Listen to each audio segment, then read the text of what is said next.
Hola, en este video hablaré sobre momento de inercia o inercia de rotación.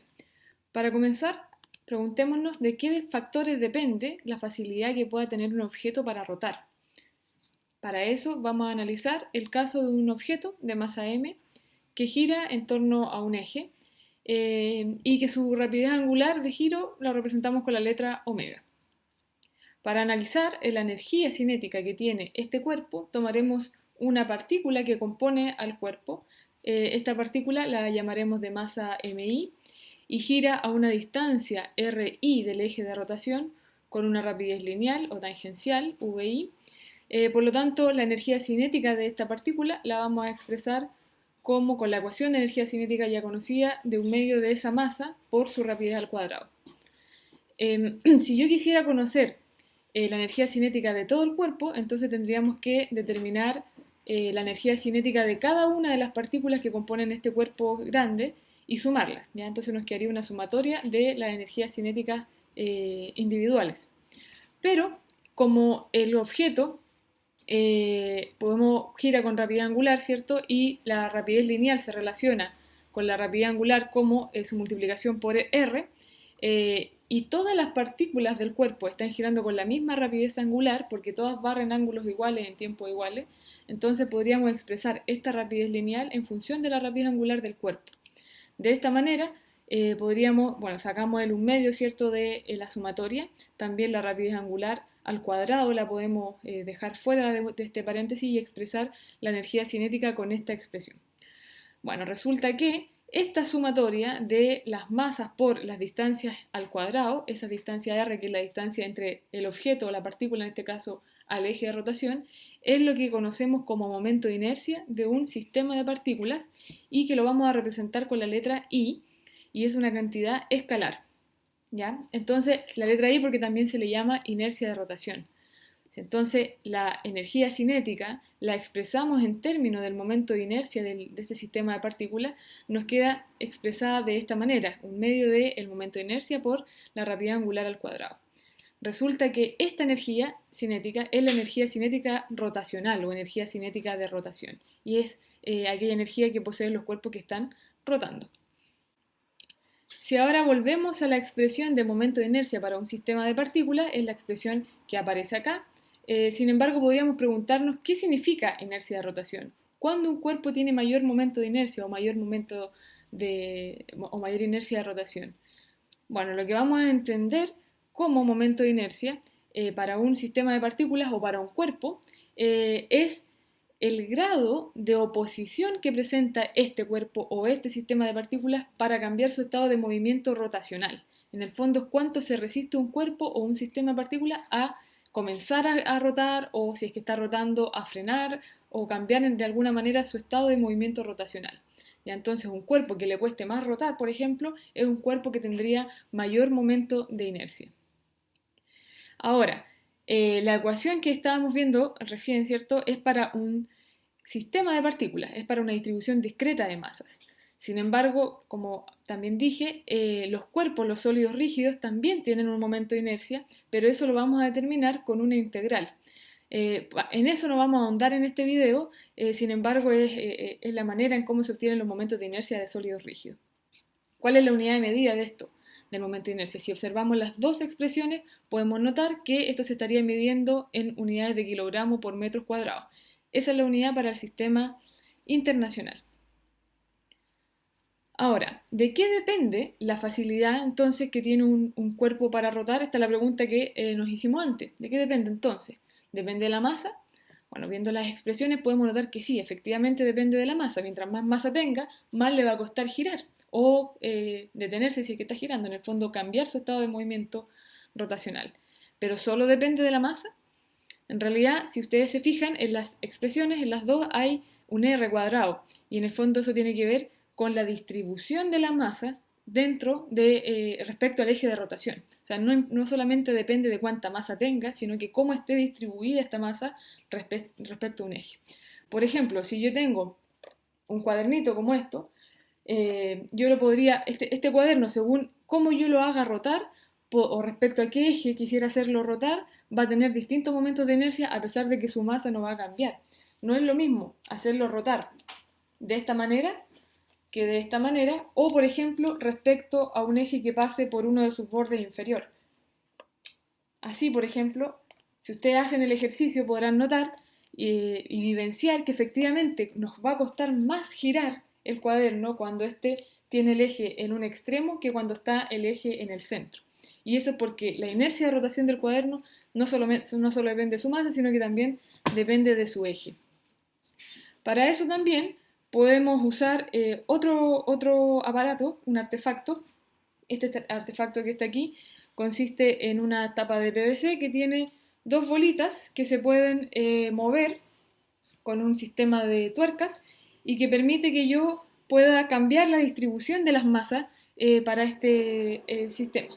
Entonces yo tengo dos tapas iguales en masa, pero uno tiene una distribución de masa más cerca del eje de rotación, considerando que lo voy a hacer rotar respecto a un eje que pase por su centro de masa y que sea perpendicular al plano, y este tiene las masas más alejadas del eje de rotación.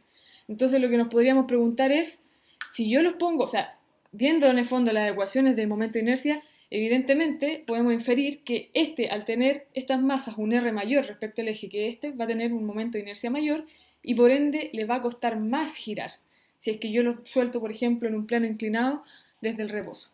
Justamente para que puedan visualizar ese movimiento es que les voy a mostrar este video donde aparece estos dos cuerpos y podemos notar que efectivamente la tapita que tiene las bolitas en el centro es la que llega primero, digamos, la que acelera más, la que angularmente va más rápido, acelera más. Otro ejemplo sería el caso de una persona que tiene dos objetos masivos en sus brazos, estira los brazos y cuando esta persona gira, cambia la facilidad con la que puede girar porque a pesar de que la persona y este sistema tienen la misma masa todo el tiempo, la distribución de su masa la va cambiando y eso le facilita de una u otra manera el giro. Pero básicamente eso tiene que ver con la conservación del momentum angular, que es algo que se va a estudiar más adelante, pero que está estrechamente relacionado con el momento de inercia. Vamos ahora a un ejemplo concreto con un sistema de masas, de tres masas iguales y que están a una distancia a cada una distancia entre ellas, en el fondo, equidistante. En el primer caso tenemos un eje que pasa por el extremo izquierdo de este sistema y en el segundo caso el eje pasa por el centro de masas. Entonces la pregunta es, ¿en cuál de estos dos casos nos cuesta menos rotar o realizar una rotación? Para responder eso entonces necesitamos calcular el momento de inercia de cada una de estas masas. Si notamos en el primer caso, esta masa de la izquierda está pasando el eje por ella, por lo tanto su R es 0.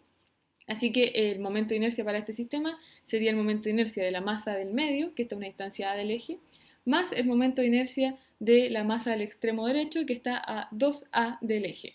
Y con eso obtenemos un momento de inercia de 5m². Si nos vamos al segundo caso, las dos están a la misma distancia y en este caso es el R0 para la masa que está en el centro. Para este sistema obtenemos un momento de inercia de 2m². Entonces, ¿cuál tiene menor momento de inercia?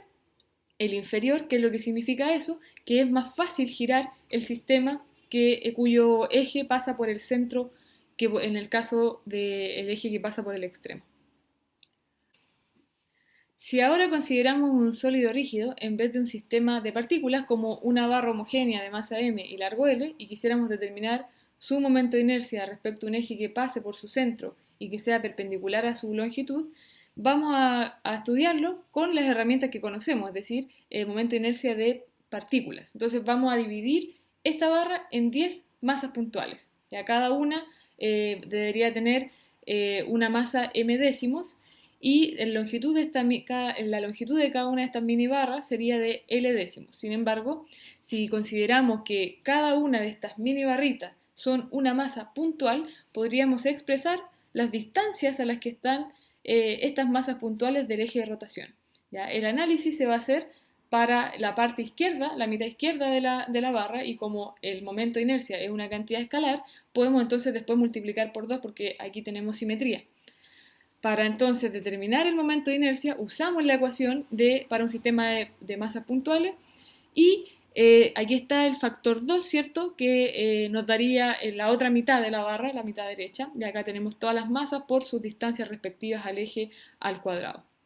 Si hacemos la operación, obtenemos que el momento de inercia para este sistema de 10 masas es 1 sobre 12,2 aproximadamente la m por l cuadrado. Ya entonces podemos notar que esto es aproximadamente 1 partido por 12 m por l cuadrado. Si nosotros hubiésemos dividido esta barra en más partes, entonces este valor, el 12,12, sería cada vez más cercano a 12. Y si hacemos el cálculo con una integral, llegamos a 1 sobre 12 ml cuadrado exacto, ¿ya? Porque en ese caso estaríamos considerando toda la masa del conjunto en el fondo de la barra, ya no 10 masas ni 20, sino que el cuerpo completo. Entonces, con eso podemos inferir que cualquier barra de masa m y largo L que sea homogénea y que tenga un eje que pase por su centro perpendicular, digamos, a su longitud, va a tener un momento de inercia de un 12avo ml cuadrado. Y así, usando este sistema, ya sea simplificando un sólido rígido como masas puntuales o, de mejor manera, integrando, podemos obtener los momentos de inercia de diferentes cuerpos. Aquí se presentan algunos otros, por ejemplo, si tenemos la misma barra pero que gira en torno a un extremo, obtenemos el momento de inercia de un tercio de ml cuadrado, o sea, es un momento de inercia mayor que cuando gira en torno al centro de masas. Acá tenemos el caso de una esfera sólida, el caso de un cascarón esférico delgado, un aro o un cascarón cilíndrico delgado, un cilindro hueco con espesor no despreciable, una placa rectangular y un disco o cilindro macizo sólido. ¿Ya? Estos son algunos los momentos de inercia más usuales para hacer cálculos, ¿ya? Entonces son los que vamos a usar más. Finalmente, si quisiéramos determinar el momento de inercia de un cuerpo que gira en torno a un eje que no necesariamente pase por su centro de masa, pero conocemos el momento de inercia de esto cuando pasa por el centro de masa, podemos usar el teorema de los ejes paralelos, también conocido como teorema de Steiner, que consiste en tomar un eje arbitrario, en este caso escrito como I', y ese momento de inercia va a ser igual a la inercia de rotación respecto al centro de masa, más la multiplicación de la masa del cuerpo o del sistema por la distancia entre los ejes al cuadrado. Esa distancia de entonces es entre el eje que pasaría por el centro de masa y el eje arbitrario que estamos usando. La condición es que esos ejes tienen que ser paralelos para que podamos utilizar este teorema.